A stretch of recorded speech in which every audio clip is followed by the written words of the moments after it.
ഇതിൻ്റെ പൊസിഷൻ വരുന്നത് ഫിൽറ്ററിലാണ്. അതാകുമ്പോൾ ലൈനിൽ വെള്ളം വരും. ബാക്ക് വാഷ് ചെയ്യണമെന്നുണ്ടെങ്കിൽ അത് റിൻസ് ചെയ്യുക. റിൻസ് ചെയ്ത് കഴിഞ്ഞാൽ എന്തെങ്കിലും ചളി ഉണ്ടെങ്കിൽ പുറത്ത് പോകാൻ വേണ്ടിയിട്ട്.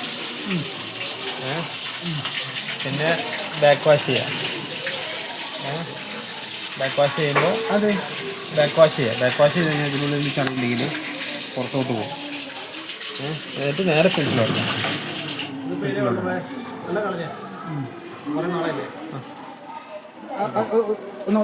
ഞാനാക്കട്ടെ ഇത് പറഞ്ഞാൽ നമുക്ക് ഇതിപ്പോ ഞാനാക്കട്ടെ ഇപ്പം എന്തായാലും ഇതിനെടുത്തേക്കാം. ഇതോ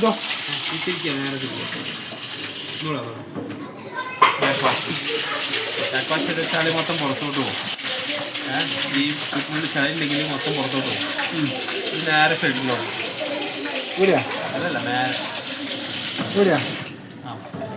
ഇപ്പം എന്തായി ഫിൽറ്റർ ലൈനിലോട്ട് വെള്ളം.